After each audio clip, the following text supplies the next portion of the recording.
Tuhan yang telah mengundang kami dan yang meresponi undangan Tuhan. Kami telah mengagungkan Tuhan dengan penuh semangat dan penuh hati kami mengagungkan Tuhan.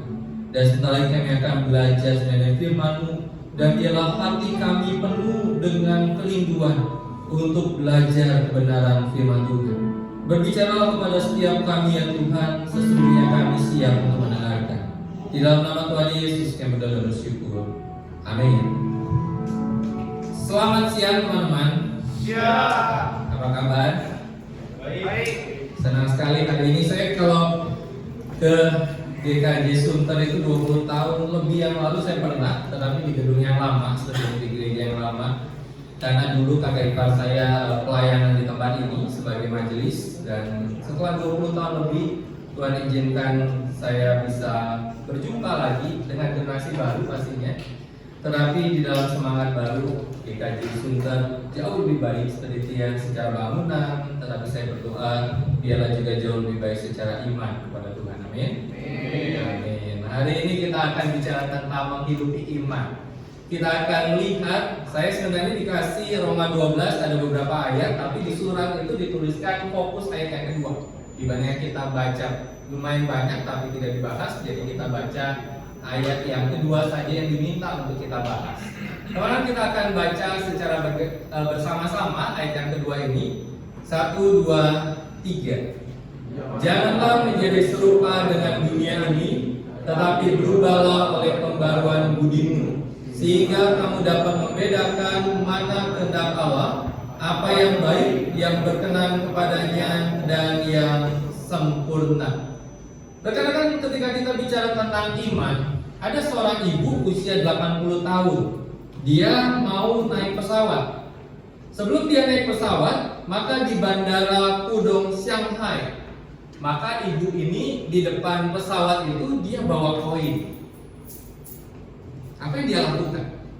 Ketika dia bawa koin, dia melemparkan koin itu di depan pesawat dengan harapan supaya ketika dia lempar koin itu, pesawatnya bisa bawa dia di dalam kondisi yang selamat sampai tujuan. Baik, bagus nggak? Bagus dong ya. Dia lempar dan kemudian harapannya supaya pesawat ini bisa menghantarkan dia menuju ke tujuan di mana dia akan mendarat. Apa yang dia lakukan itu kita bisa katakan dia percaya dengan tindakan yang dia lempar koin ini, tindakan kepercayaannya untuk melakukan sesuatu yang dia harapkan. Teman-teman, tetapi ketika kita melihat berita ini, apa yang dilakukan oleh ibu usia 80 tahun ini ternyata yang dia lakukan itu mengakibatkan 5 jam penundaan penerbangan. Kemudian 150 orang penumpang diturunkan dari pesawat, dan kemudian mekanik mesin pesawat itu harus didatangkan untuk mengeluarkan salah satu koin yang masuk ke baling-baling pesawat. Jadi intinya adalah pesawat itu rusak, nggak bisa terbang. Bukan secara cepat dia bisa terbang, tetapi akhirnya harus tunda 5 jam supaya mereka akhirnya bisa berangkat dengan lebih baik. Kemudian ketika kita melihat apa yang dilakukan oleh ibu ini, maka kita bertanya gini, apakah yang dia lakukan itu adalah bicara tentang kepercayaan atau iman itu? Maka kita katakan iya, ketika bicara tentang ibu itu punya iman, ketika dia lemparkan koin, maka koin itu diharapkan sebagai sebuah kepercayaan untuk dia diterbangkan pesawat itu ke sebuah tempat yang dia tuju. Ketika kita bicara tentang iman itu apa sih? Iman itu di dalam bahasa aslinya menggunakan kata pistis di situ.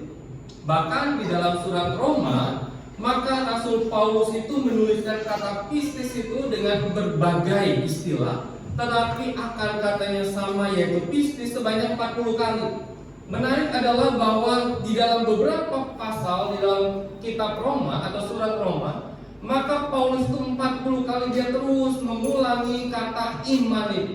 Sehingga kita bisa katakan bahwa bagi Rasul Paulus, iman itu menjadi sesuatu yang penting, sehingga dia harus mengulangi itu sebanyak 40 kali. Apa pengertian iman bagi Paulus?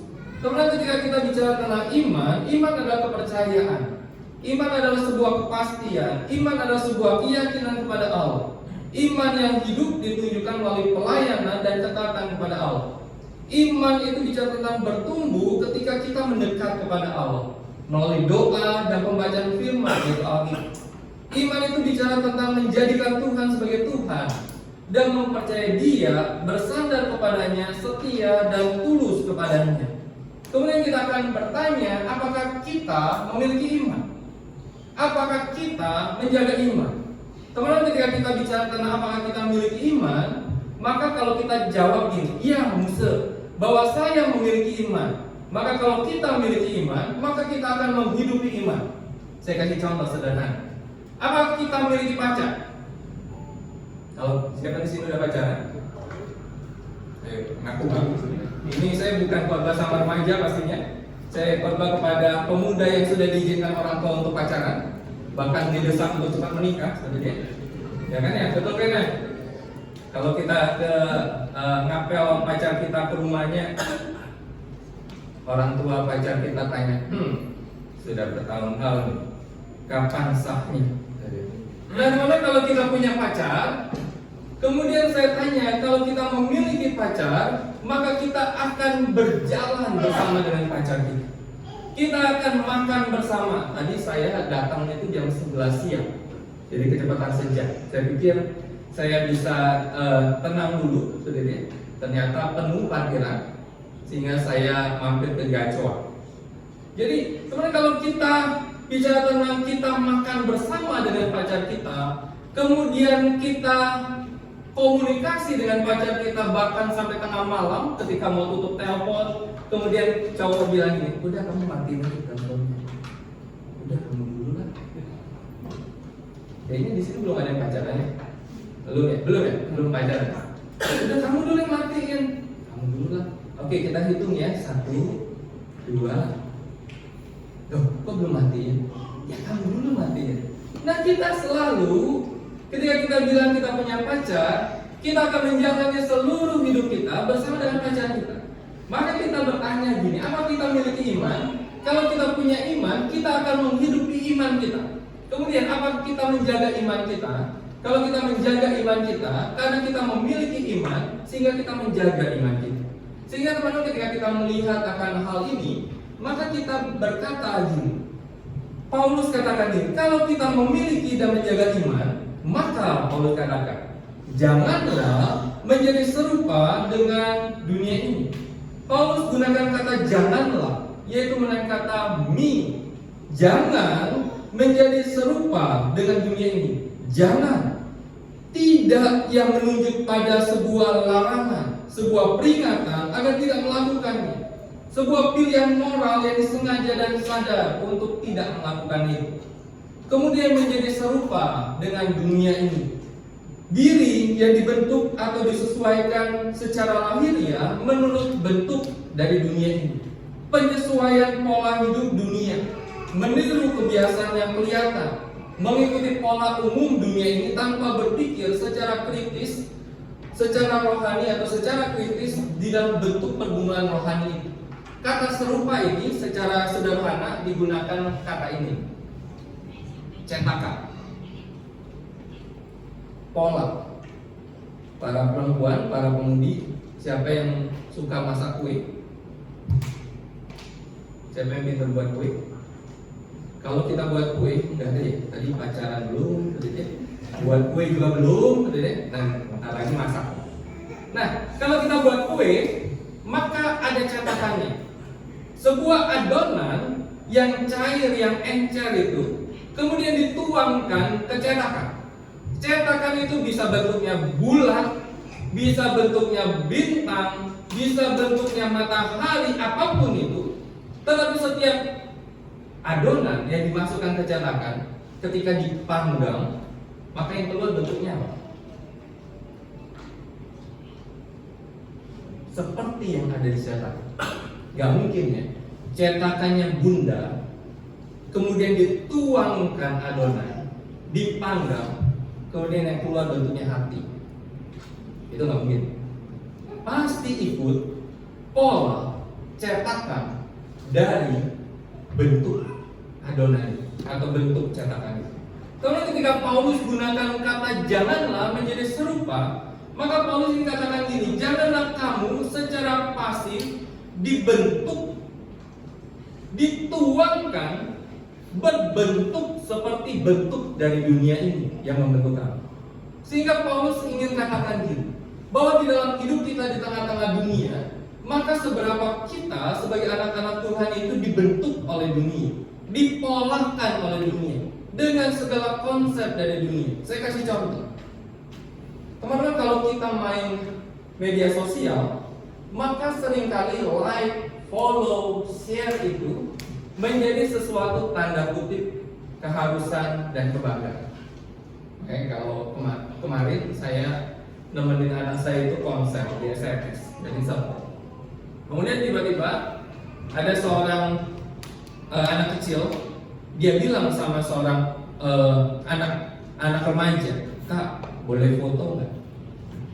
Kemudian saya tanya sama seorang ibu, "Bu, kenapa anak itu minta foto?" Kemudian ibu itu bilang, "Anak itu YouTuber, anak-anak, sehingga anak ini minta foto sama YouTuber itu." Teman, kalau kita main media sosial, like, follow, kemudian share, itu menjadi pride kita, menjadi kebanggaan kita. Kalau kita posting foto, kemudian orang yang like itu 2, rasanya gimana? Padahal teman kita ribuan di Facebook, di Instagram, tapi hanya di like 2, rasa kita gimana? Oke, tadi pacaran dulu, buat kue dulu, ini kayaknya posting juga belum. Rasanya nyakit. Terkadang rasa, aduh kenapa ya? Apakah postingan saya kurang bagus? Atau mungkin saya kurang terkenal? Atau mungkin gak bagus fotonya? Kerinduan kita orang nge-like. Istri saya itu kalau posting foto, dia suka kalau dikasih love itu lumayan banyak. Dia bilang, "Ih, tuh foto kita di love-nya banyak." Teman-teman, seberapa banyak orang-orang melakukan itu? Kemudian pola dunia tentang uang. Teman-teman, kita semua perlu uang, betul. Kita nggak bisa pungkiri kita perlu uang. Kita bekerja untuk dapatkan uang. Suatu hari seorang pendeta berkhotbah, dia katakan gini, kita itu sebenarnya musuh terbesar kita itu bukan setan, dia kata. Tetapi musuh terbesar kita itu adalah mamon, yaitu uang. Kenapa? Karena suatu hari dia tanya sama seorang anak remajanya, yang anak pemudanya yang akan lulus kuliah. Dia tanya, "Kamu kuliah nanti kerja mau ngapain? Mau dapat uang?" Teman, kita perlu uang.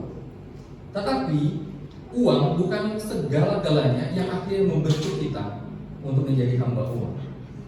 Kemudian dikatakan yang bawah nih, saya temukan beritanya menarik. Kumpul kebo kian ramai di RI. Wilayah ini jualannya. Jadi kumpul kebo itu tahu kan ya? Tahu gak kumpul kebo? Tahu ya? Kebo, 2 kebo dikumpul. Enggak. Kumpul kebo itu 2 orang belum menikah tapi tinggal di tempat yang sama, di satu kosan yang sama, satu ranjang yang sama, ya hidup sebagai suami istri tapi belum sah menikah. Nah, itu kumpul kebo. Gawatnya adalah di Indonesia kumpul kebo itu kian ramai terjadi. Dan orang kalau ditanya, dosa loh lakukan itu, bagi mereka enggak, efisiensi kok lakukan itu. Enggak harus ngekos 2 kamar, satu kamar bayar berdua, kan efisiensi. Jadi seberapa banyak orang-orang yang dipolakan dengan pola dunia ini. Kemudian semuanya aku, pride itu semuanya demi saya. Teman-teman, satu tulisan di Ordinary Bread, dia katakan gini, antara aku, Tuhan dan medsosku. Pada akhirnya dia katakan, penulis Ordinary Bread ini tuliskan gini, media sosial hanyalah sebuah sarana untuk kita mengaktualisasi diri, memberi dan menerima informasi. Kepekaan kita terhadap firman Tuhan menolong kita untuk bijak dalam memilih bagaimana mengelola media sosial. Tentang hal ini serupa itu Paulus pernah tekankan di dalam ayat yang ke-6. Dia kata ini, karena kita tahu bahwa manusia lama kita telah turut disalibkan supaya tubuh dosa kita jangan hilang kuasanya, agar jangan kita menghambakan diri lagi kepada dosa. Paulus katakan bahwa tubuh manusia lama kita sudah disalibkan. Tetapi kemudian Paulus katakan karena sudah disalibkan, kuasa dosa hilang, supaya kita jangan menghambakan diri lagi kepada dosa. Sehingga teman-teman, kalau kita melihat bagian ini, bagaimana kita bisa menghidupi iman, bukan hanya saya katakan menolak dosa, tetapi juga menolak pola dunia yang ingin menarik kita kembali ke cara hidup manusia lama. Jadi seringkali orang berkata, saya ingin menghidupi iman saya dengan saya menolak dosa. Ya, itu bagus. Tetapi bukan sebatas menolak dosa, tetapi juga menolak pola dunia yang membentuk kita supaya kita kembali di dalam kehidupan manusia lama kita.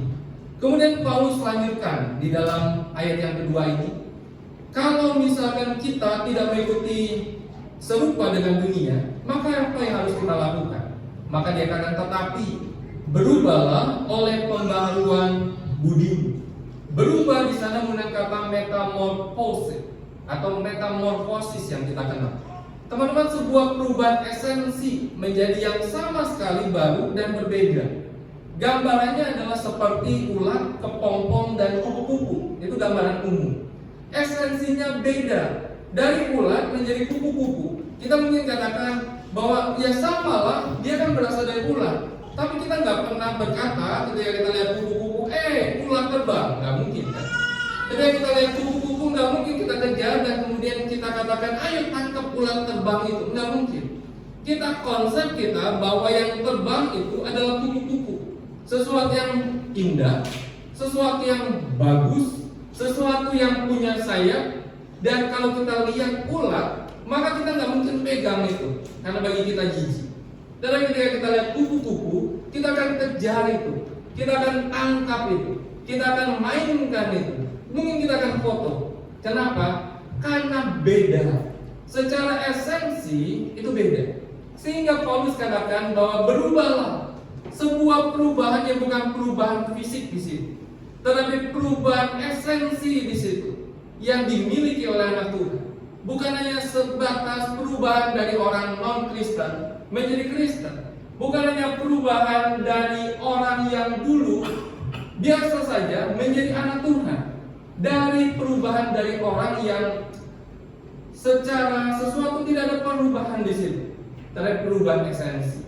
Kemudian dikatakan di sana bahwa apa perubahan esensinya? Di dalam Efesus 4 ayat 22 dan 24 kita baca sama-sama ya. 1, 2, 3.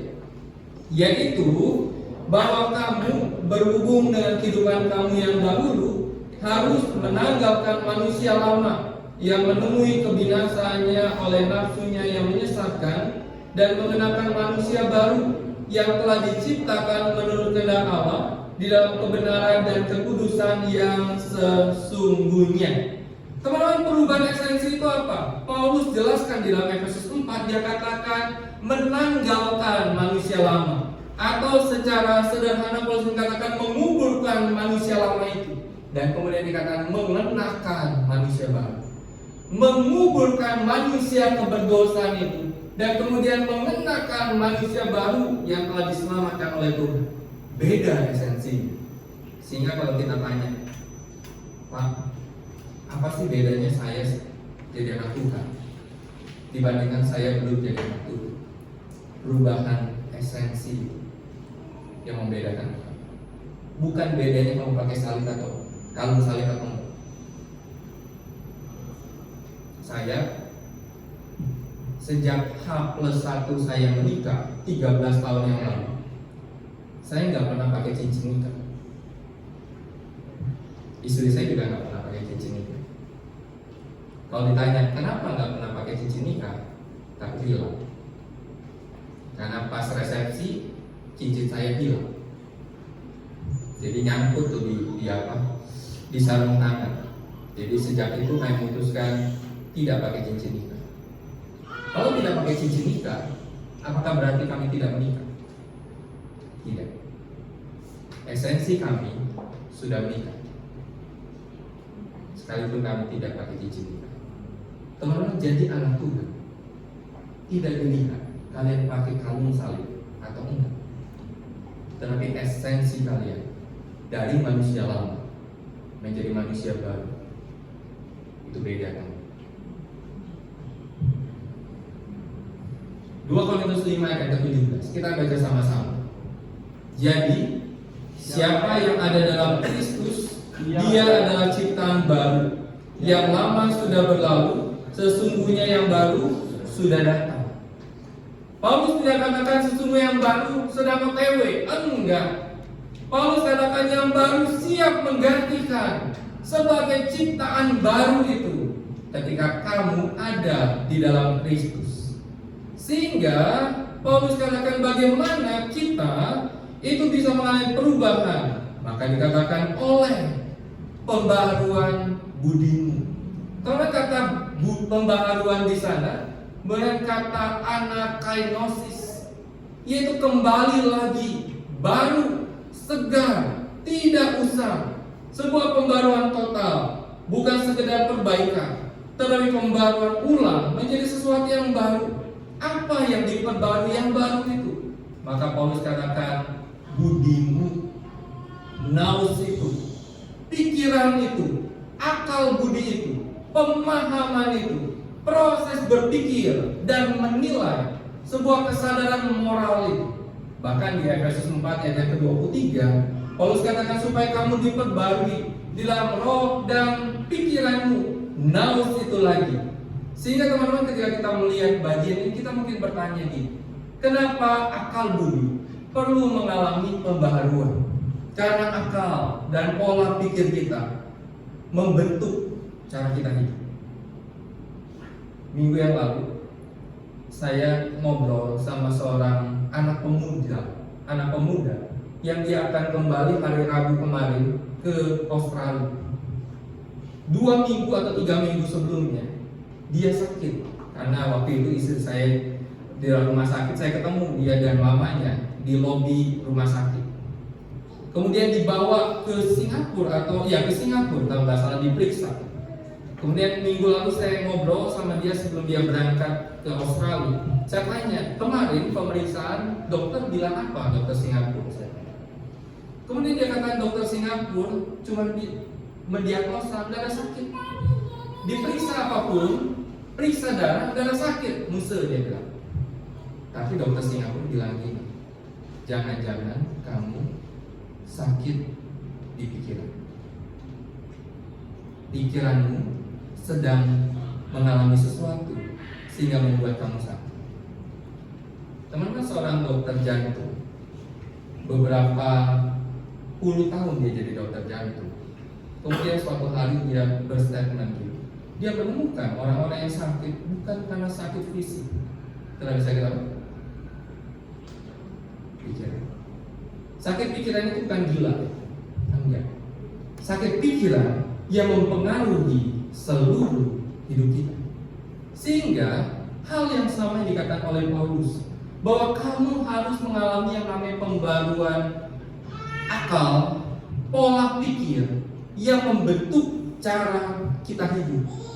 Tim Keller almarhum semasa dia hidup, dia pernah katakan gini, Yesus Kristus yang memiliki seluruh kuasa di dunia melihat kita diperbudak oleh hal-hal yang justru kita kira akan membebaskan kita. Ia meletakkan segala kemahakuasaan dan kebesaran dirinya, dan dengan mengorbankan nyawanya membayar hutang dosa kita untuk membeli bagi kita satu-satunya tempat yang dimana hati kita dapat diistirahatkan di rumah Bapaknya. Dan menyadari kebenaran ini akan mengubahkan kita dari dalam keluar. John Calvin katakan pembaruan akal budi diperlukan bagi kita agar kita dapat memahami kehendak Allah dengan mengucapkan selamat tinggal pada keinginan diri sendiri dan pendapat manusia, dia katakan. Lalu hanya memusatkan perhatian pada kehendak Allah yang merupakan kebijaksanaan yang sejati. Sehingga pembaruan akal budi menjadi sesuatu yang penting di dalam hidup kita. Kemudian kita tanya, apa pentingnya saya mengalami pembaruan akal budi sehingga mempengaruhi kehidupan saya. Maka William Barclay berkata, suka atau tidak suka, setiap orang Kristen adalah iklan bagi kekristenan, yaitu melalui kehidupan kita. Ia membuat orang lain memuji kekristenan, atau melalui kehidupan kita, ia membuat orang lain merendahkan kekristenan. Sehingga kalau kita collect antara apa yang dikatakan oleh Paulus di dalam Roma 12 ayat yang kedua dengan apa yang dikatakan oleh William Barclay di dalam bagian ini, kita katakan ini, ternyata kehidupan kita yang dibaharui dari manusia lama menjadi manusia baru, yang akal budinya diperbarui, mempengaruhi kehidupan kita dan membuat orang lain menilai seperti apa itu.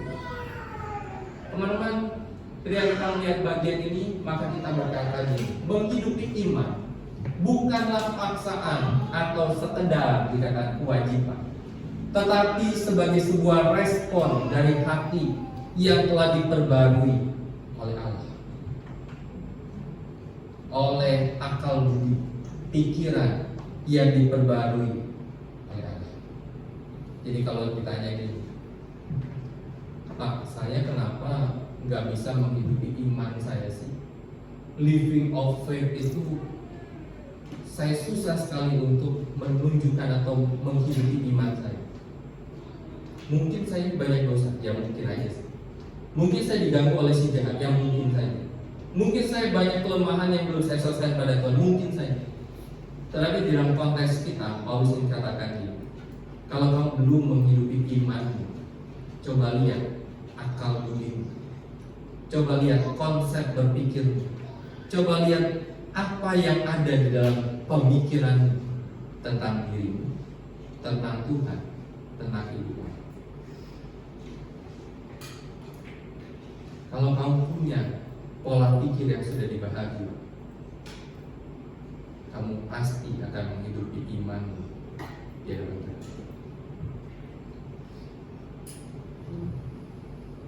Apa yang harus dilakukan? Maka di dalam ayat ini dikatakan sehingga kamu dapat membedakan mana kehendak Allah, apa yang baik, yang berkenan padanya, dan sempurna.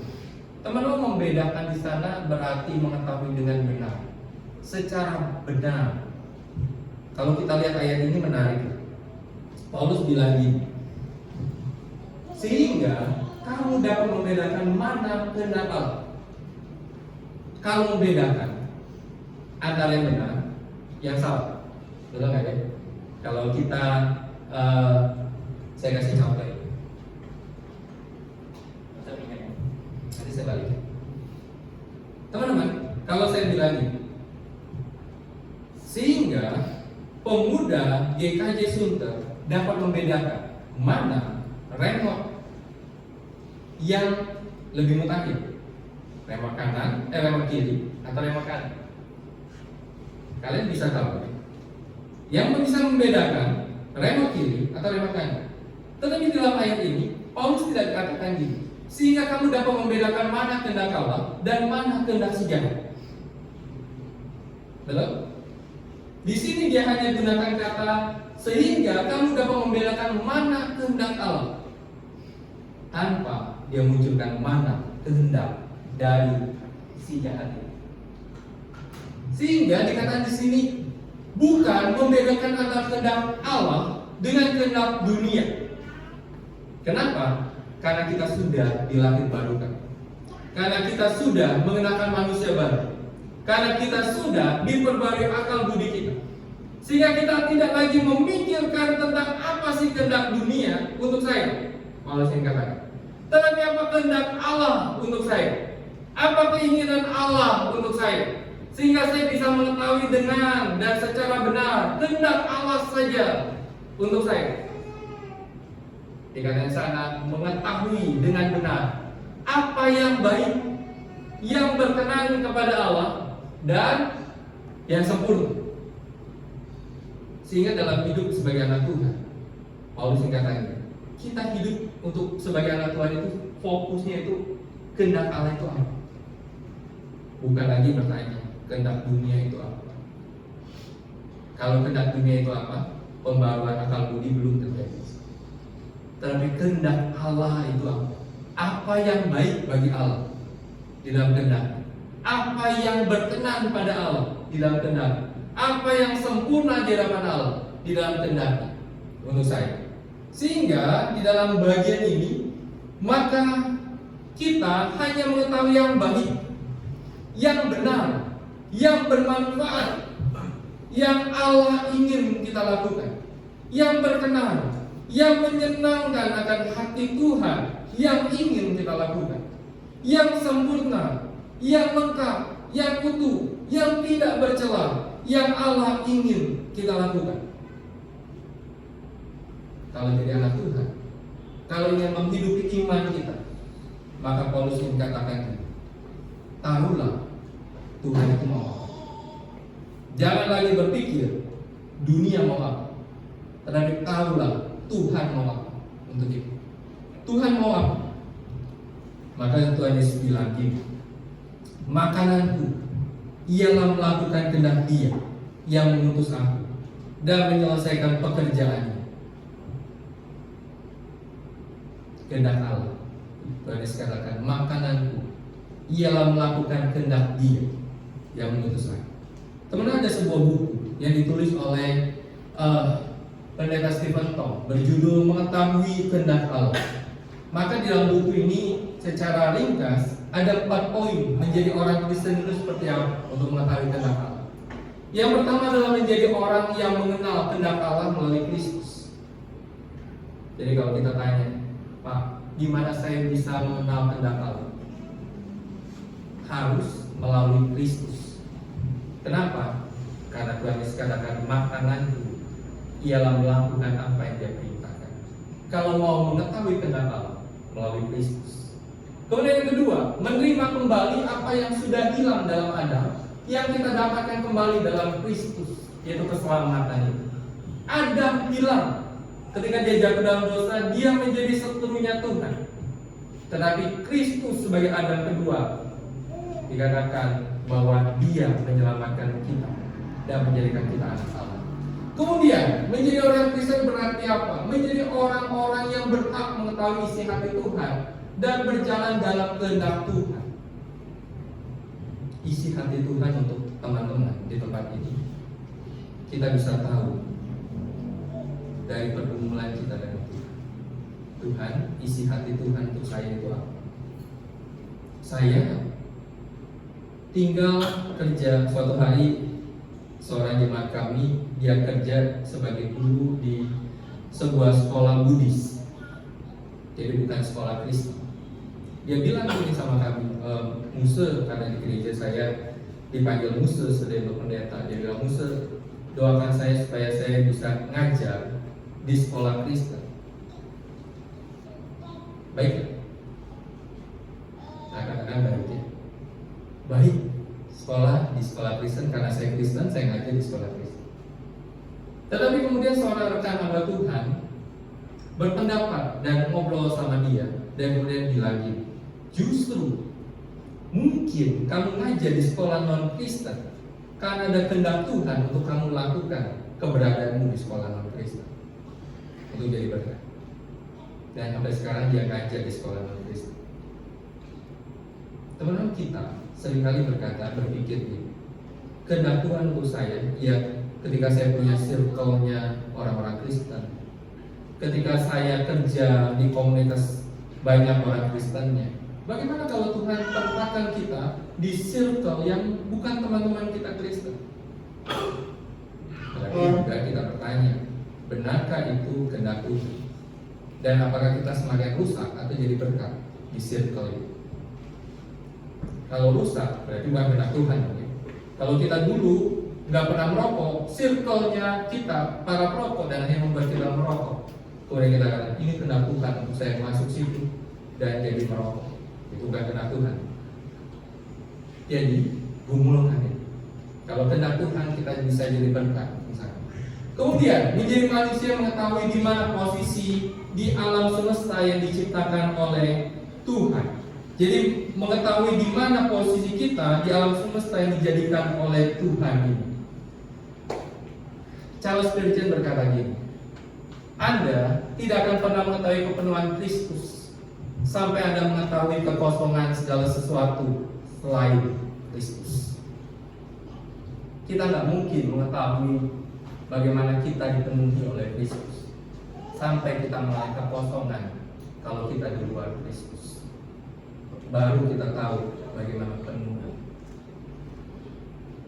Memahami kehendak Allah bukan soal membaca banyak tafsiran atau melakukan riset, belajar, tetapi soal hati yang sudah diubah. Banyak orang salah kaprah. Orang berkata gini, saya bisa mengetahui kehendak Tuhan dengan saya baca banyak buku-buku tafsiran, baca Alkitab ya minimal. Tetapi kemudian ada orang berkata, tapi kok saya merasa kosong ya, sekalipun saya baca Alkitab. Kalian pernah nggak ngalamin itu?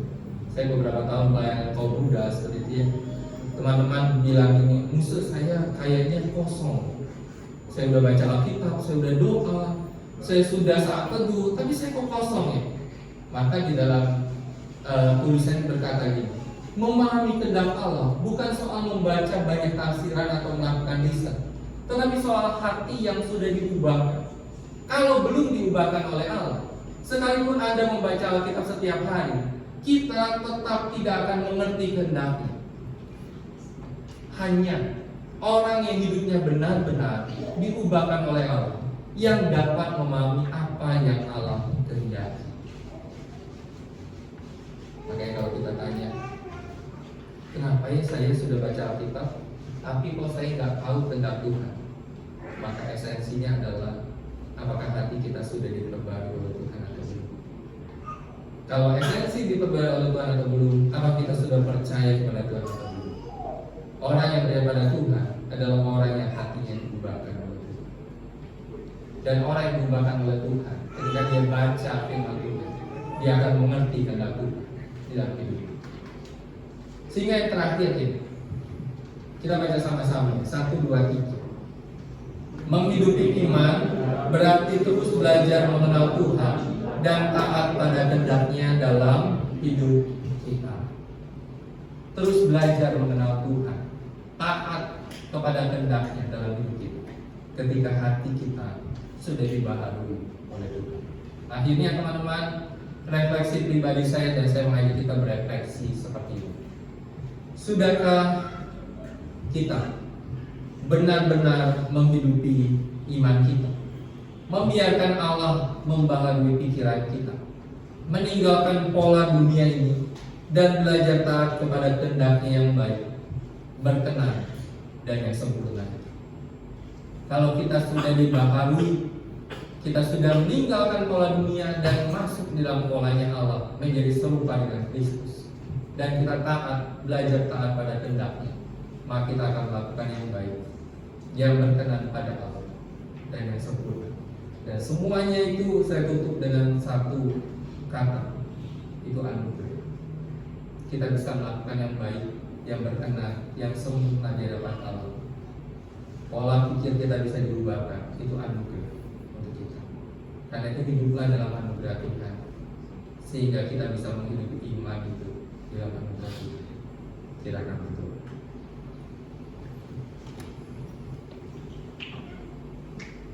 Tuhan, kami bersyukur